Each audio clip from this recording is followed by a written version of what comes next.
Hi, everyone. Ed Bixby here from the Global Green Burial Alliance, and this is Spotlight Now. Today, I'm here with Tracey Walker of Grand Rapids Cremation Services. Tracey is a deathwork or activist, educator, and funeral professional. Tracey Walker has over 20 years of teaching experience across medical, death care, and holistic disciplines, is the past Vice President of NEDA, National End of Life Doula Alliance, and current death care subject matter expert and adjunct professor at the University of New England. As the community care specialist at a non-traditional funeral home in West Michigan, Tracey has made it her mission to meet families exactly where they are by educating and empowering communities around green burial, home funeral options, and the full range of eco-friendly end-of-life choices available to them. So, Yes. welcome, Tracey. Thank you. Thank you. I'm so happy to be here. We're very glad to have you. So, why don't we get started by learning a little bit Mhm. more about what got you into this line of work, as well as your role as an educator? Yeah. Death care has always been something that, whether I realized it or not, when I was working in medicine or when I had worked in education, it was always something that was a part of what I was doing. Of course, now hindsight's 2020, and looking back, I can see all of the, tent poles that brought me here to working as a death doula and in funeral services. About 10 years ago, I was working in a hospital as on the floor. And as you do, working in ICU and in areas where, there's acute care for the elderly was one of my wards. I had been at the bedside of a number of patients who had died. And I found that there was a gap between what they said they needed at bedside and what was being provided. Not medical care at all, but tell my daughter the good china's under my bed, or I need to make sure someone's taking care of my dog. And I really thought that I was going to have to go back to school to be a social worker, or, try to maybe extricate myself from the medical side and work somehow with patients. And so, Google did what Google does, and I Googled social worker death, and the term death doula came up. So I trained to be a death doula, and I got certified, and then started working in death care and educating a number of years ago, and really found that as a death doula, uh, over half of my job was just educating people as to what a death doula was, what we did, and being my own advocate. It wasn't like saying, oh, I went to cosmetology school and I'm a hairdresser, or I own a restaurant. You know what those things are. So I was having to educate a lot, and I kind of fell back into the role of being an educator. And in the various roles I've seen in death care in communities, education was a very big part of that. And that's how I got involved with NEDA, the National End of Life Doula Alliance. And from there, I just kind of hung my shingle as a death doula on my own. And being a member of the queer community, I work with queer communities. I also am a big advocate for advanced care planning. So I love those advanced directives. And then about a year and a half ago, found myself with the opportunity to work here at a non-traditional funeral home in the city where I live. And while I thought I knew Ed, I thought I knew death care from the funeral side, having worked in this area in medicine and then in death care for almost 10 years. Wow, I didn't know what I didn't know. And it's been one heck of an education. And, as a death doula working at a funeral home, I think that can be a really great relationship. But I've also seen how, families, especially in the area where I live, they just want more green options. And I'm lucky enough to work at a funeral home where, we're small, we're non-traditional, and we're adapting, and we're offering those kinds of things.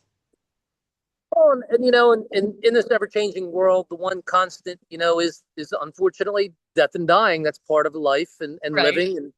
And it sounds to me like, you're very similar to just about everyone I interview, that you've found Right. yourself in this place that you probably never in a million years would have pegged yourself to be.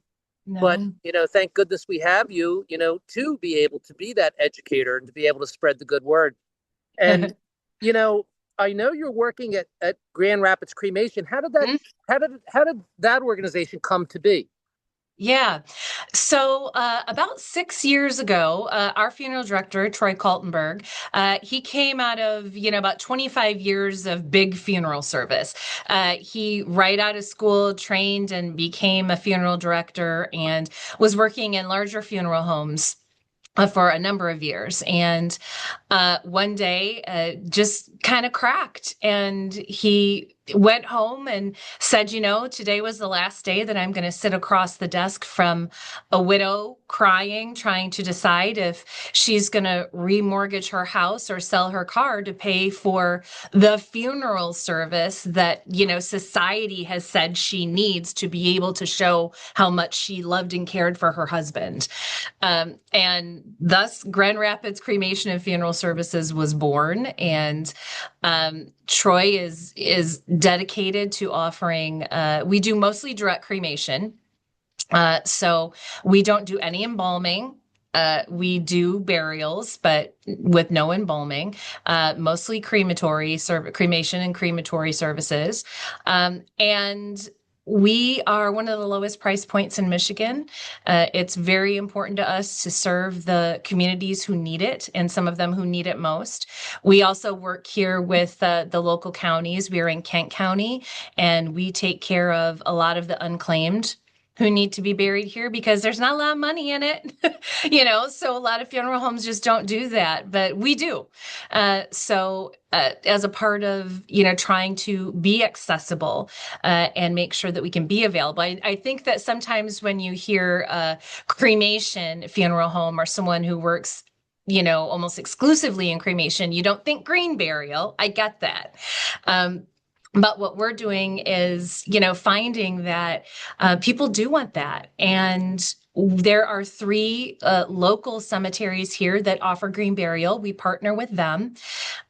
We do everything from, natural caskets, and Michael Marie from Hickory Nut Farmstead, she's here in Michigan and she makes caskets for us and shrouds. And it's just been a great way to grow within a non-traditional funeral home and adapt. So we're young, all things considered, just going into 6 years here, but growing every year and being able to offer more things.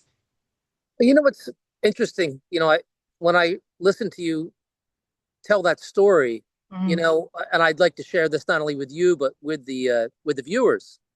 You know, in our business practice, we seem to have forged some wonderful relationships with cremation providers, like direct cremation funeral providers who, found themselves in this unique position that because most of our customers, believe it or not, are cremation converts, that by offering natural burial, that they found this, let's say, niche for themselves, a way to say that, we offer all services, but maybe this would interest you as well. And some of the most successful providers that actually work through my company all were in the exact same position that you're in. And I commend you for having the forethought to think about those things because, with cremation, maybe the process people might say is not so eco-friendly, but the machinery is getting much more advanced, so it is getting more eco-friendly.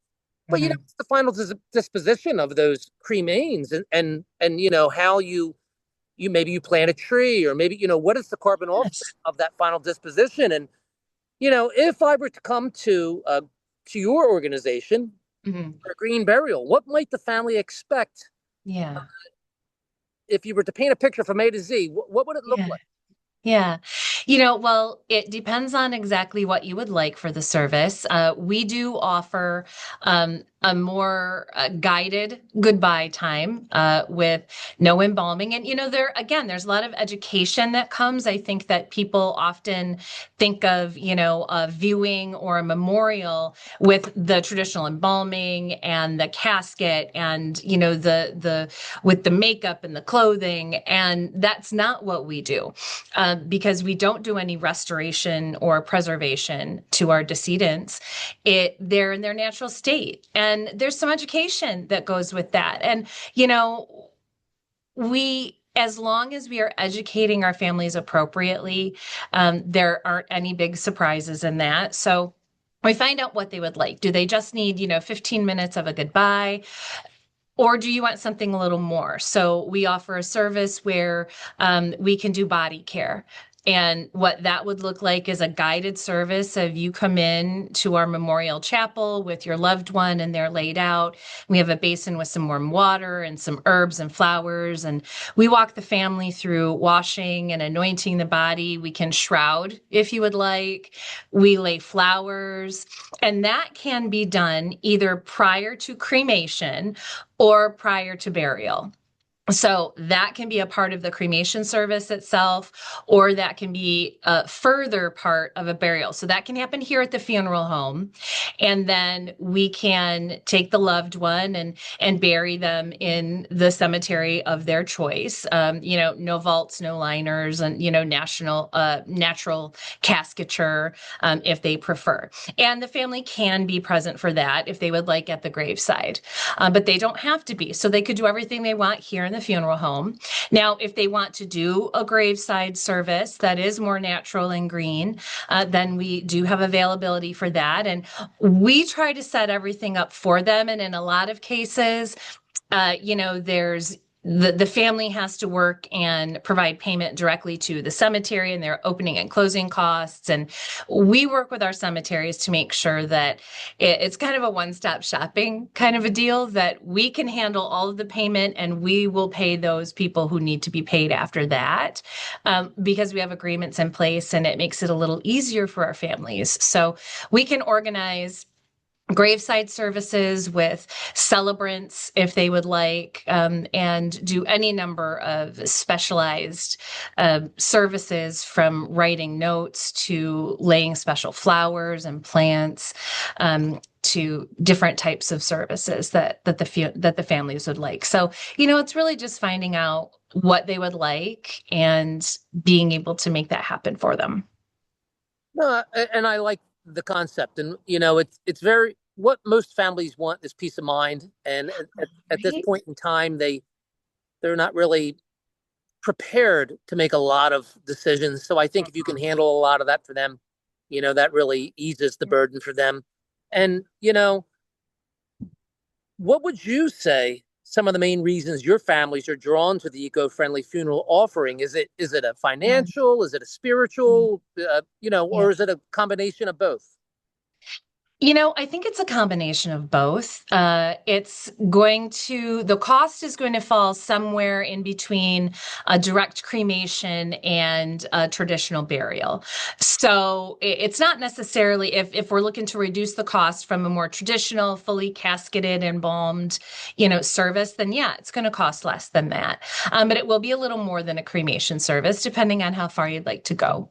So, it really does. It We try to tailor what we want for our families. And so it's me being out there educating as well. I do educations at local libraries, and I'm out there listening to what people want. And we do educations here in the funeral home. We have a Tuesday talk series, and we talk about everything from advanced directives, because I love those, to like pet care and companion animal doulaship, to green burials and all kinds of body disposition services. And I saw about 3 years ago that when I was doing library presentations, one of the main topics that people wanted was, what are my options? What can I do? So it's like, yeah, we know about burial and cremation, and we have to be embalmed, right? And you know how those conversations go.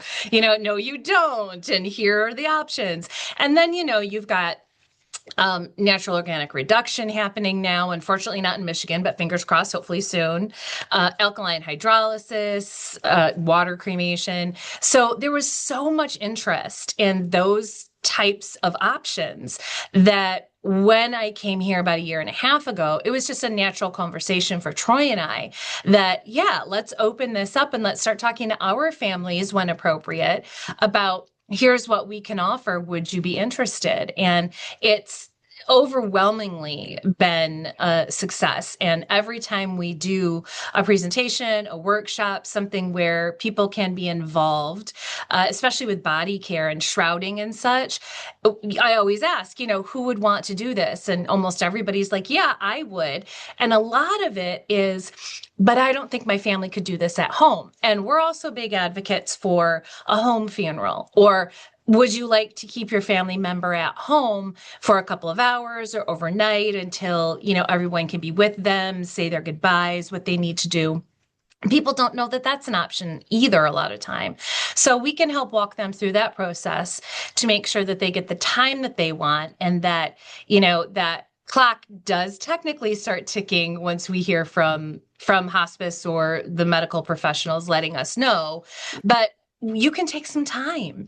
And that was a big lesson too.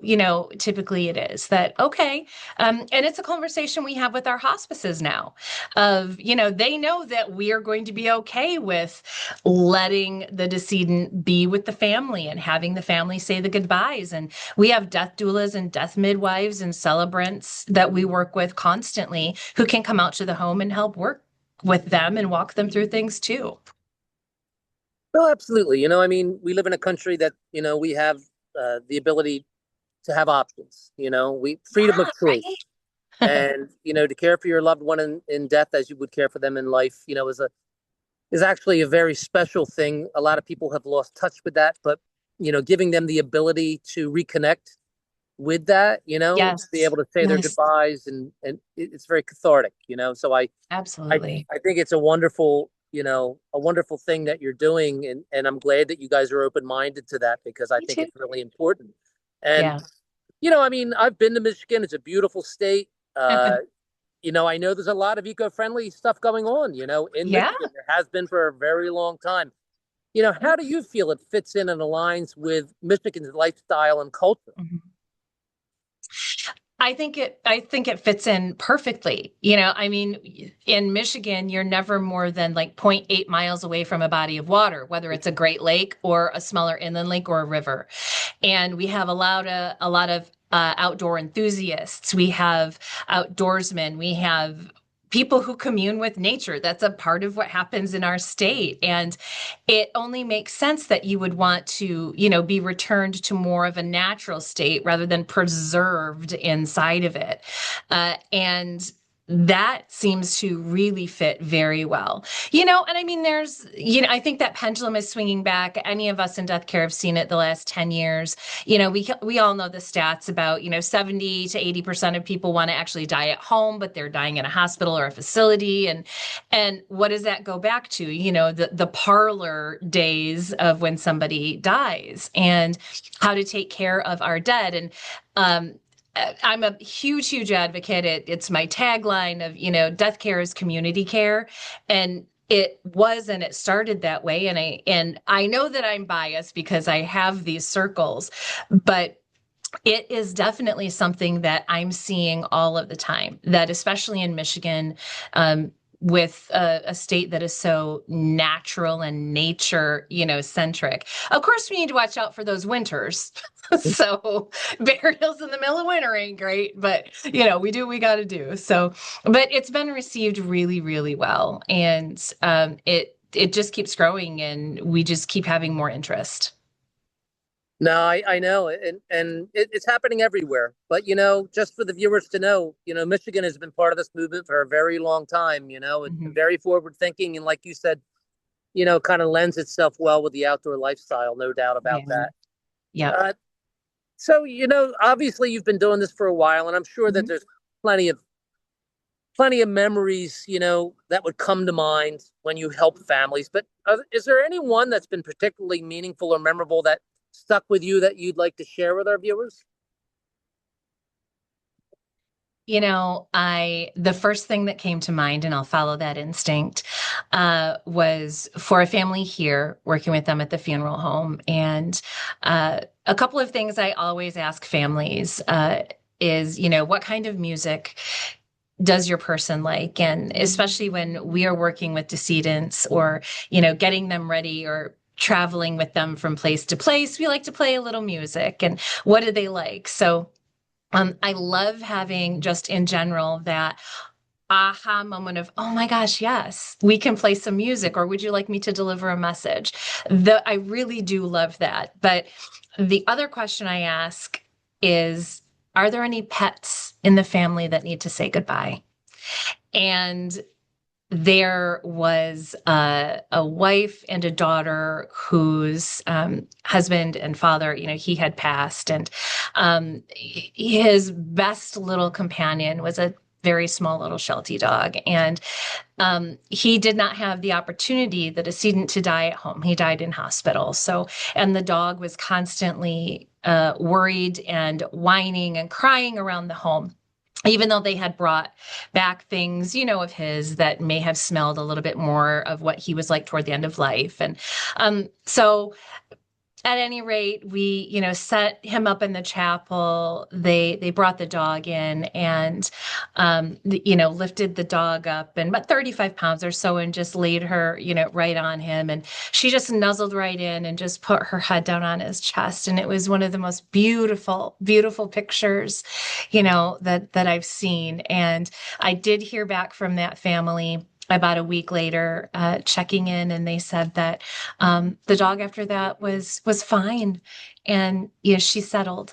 And I think that is just something so beautiful, that it's something that we can do as a more non-traditional funeral home as well. That if you come to see, if you come to see your loved one who has died, then you can bring your animals and your animal family. And because we are non-traditional, they're not going to be smelling embalming fluid and chemicals. And, nature takes its course, and animals recognize that. And I've seen time and time again how that can bring comfort to the animal, and then, to the rest of the family and the constellation of care that they have had. So that was the first thing that popped into my mind was that little dog with her head on his chest.